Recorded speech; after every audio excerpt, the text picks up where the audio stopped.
जी, अगर कोई अच्छा इंसान मेरी स्टडी कंटिन्यू करवाता है, तो मुझे बहुत खुशी होगी क्योंकि मेरे वालिदैन की ख्वाहिश थी, तो मैं उनकी ख्वाहिश पे पूरा उतरना चाहती हूँ। अच्छा वो आपकी स्टडी तो कंटिन्यू करवाता है, अगर वो उसके बाद आपके साथ आगे ज़िंदगी में चलना चाहे, अभी आप जवान हैं, आगे पूरी आपकी ज़िंदगी पड़ी है, शादी करना चाहे तो आप शादी। अस्सलाम वालेकुम नाज़रीन, मैं आपका मेज़बान अरसान राजपूत और आप देख रहे हैं अमन पाकिस्तान। आज हमारे साथ एक ऐसी बहन मौजूद है जिनका पूरा ख़ानदान चारसदा में जब सैलाब आया रिसेंटली कुछ अर्सा पहले, वहाँ पे इनका पूरा ख़ानदान, इनका घर-बार, हर चीज़ वहाँ पे तबाह व बर्बाद हो गई। ये वहाँ से कैसे निकली, आज कहाँ पे रह रही हैं, किनके पास रह रही हैं, क्या मामला हुए, सारा कुछ इन बहन से जानते हैं। आइए, अस्सलाम वालेकुम। वालेकुम सलाम। अच्छा बहन, आपके साथ क्या वाक़या हुआ जब सैलाब आया? पूरी दुनिया को ही पता है कि वहाँ पे चारसदा में सैलाब आया। तो किस तरह से आपका ख़ानदान, आपका घर-बार, क्या मामलात बने सारे? जी, उस टाइम तो मैं घर पे मौजूद नहीं थी। मैं उस टाइम बकरियाँ चरा रही थी और साथ पढ़ाई कर रही थी। तो अचानक देखती हूँ कि लोग बहुत ज़्यादा शोर और भागम-दौड़ी में लगे हुए हैं और हर तरफ पानी-पानी है। बकरियों को भी मैं वहाँ पे छोड़ा और फ़ौरन घर भागी। घर पे भी कुछ मौजूद नहीं था, सब कुछ बह गया था। मैंने अपने सारे मुआशी भी बह गए। सारा कुछ छोड़ के मैंने अपने अपने वालिदैन बहन-भाइयों को तलाश करना चाहा, लेकिन मैं कुछ भी नहीं तलाश कर पाई क्योंकि पानी ही इस कदर उसका बहाव तेज़ था कि सब कुछ मवेशी और गाय भैंस हमारी सब कुछ बह गई थी। तो आपने अपने घर को नहीं देखा? घर वहाँ पे है या बह गया? माँ-बाप कहाँ पे हैं? क्या क्या सीन मंज़र था तब? हमारा सब कुछ बह गया। वालिदैन भी यहाँ तक कि मुझे आज तक ना मिल पाए। सब कुछ बह गया था, यहाँ तक कि हमारा सारा सामान पूरा मवेशी, गाय भैंस सब कुछ बह गया था। अच्छा वो सब तो बह गए, तो आप किस तरह से वहाँ से बची? किस तरह से वहाँ से निकली आप? मैं उस टाइम बकरियां चरा रही थी और जब मैंने देखा और मैं घर की तरफ भागी और जब मैं घर पहुंची, घर भी हमारा कच्चा था, वो भी बह गया, मवेशी भी बह गए। और वहाँ के कुछ बड़े थे, चौधरी थे, उन्होंने अपनी गाड़ियों में फिर लोगों को लेके जा रहे थे दूसरी तरफ जहाँ पे शराब का बहाव कम था, दूसरी तरफ लेके जा रहे थे। तो जब मैं वहाँ उनके साथ मैं जा नहीं रही थी, रो रही, मैं अपने ख़ानदान को तलाश कर रही थी। उन्होंने कहा कि सब कुछ छोड़ो और मुझे गाड़ी में बिठाया और सेफ जगह पे ले गए। अच्छा जब वो आपको चौधरी आपके सेफ जगह पे ले गए, जिन्होंने आपको बचाया था, उसके बाद आप मुल्तान पेशावर किस तरह से पहुँची?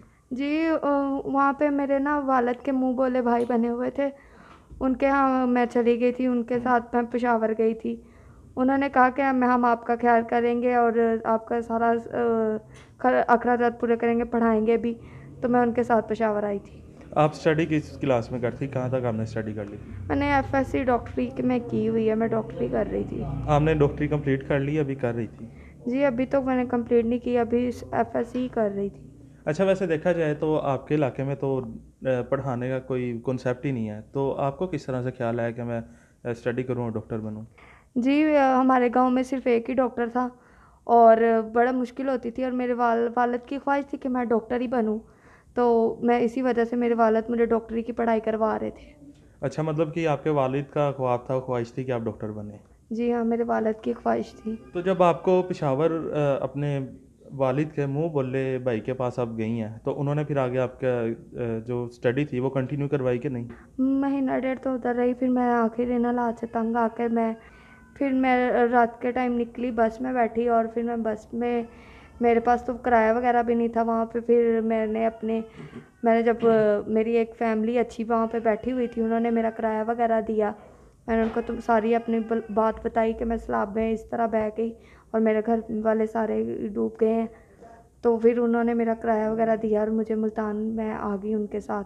तो अभी मैं उनके घर पे ही मौजूद हूँ। अच्छा मतलब कि वो आपके लिए फैमिली फरिश्ता बन के जो आपको परेशानी में आपके काम आई और आपको अपने साथ ही घर में ले आई। तो अभी आप उनके घर में ही हैं, तो अभी क्या स्टडी कर रही हैं या फिर उनके काम कर रही हैं? किस तरह से सारा सर्कट चल रहा है? जी, इन्होंने अभी फ़िलहाल तो मुझे रहने के लिए दिया है, खाना वगैरह दे रहे हैं। तो मैं अभी इनका मुझे अच्छा नहीं लग रहा कि मैं इनको स्टडी का भी कहूँ। तो मैं अपने पाँव पे खुद खड़ा होना चाह रही हूँ। मतलब आप इनके काम शाम कर देती हैं, तो साथ खाना वगैरह खा लेती हैं और यहीं पे रह रही हैं। जी हाँ, इसी तरह। तो आगे आपकी लाइफ है, आगे किस तरह से सारा कुछ, अगर हमारे चैनल के थ्रू पे देखने वाले हों, आगे आपकी स्टडी कंटिन्यू करवाएं तो किस तरह से आपसे कर सकते हैं? जी, अगर कोई अच्छा इंसान मेरी स्टडी कंटिन्यू करवाता है, तो मुझे बहुत खुशी होगी क्योंकि मेरे वालिदैन की ख्वाहिश थी, तो मैं उनकी ख्वाहिश पे पूरा उतरना चाहती हूँ।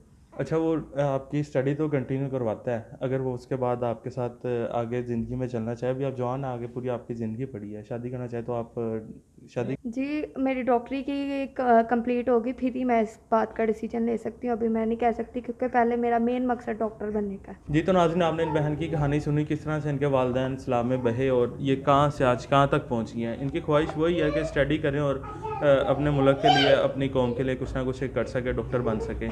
उसके बाद ये कुछ अपने आगे ज़िंदगी का फ़ैसला लें, कोई अच्छा इंसान मिला तो उसके साथ ये शादी भी करेंगी। बाकी जो स्क्रीन के ऊपर नंबर चल रहे हैं, जो भी इनकी हेल्प करना चाहता है, तो इन्हें मतलब कि आगे स्टडी करवाना चाहता है, जो भी इनके साथ हेल्प करना चाहता है, स्क्रीन के ऊपर नंबर शो हो रहा है, इस पे ऊपर रब्ता करें।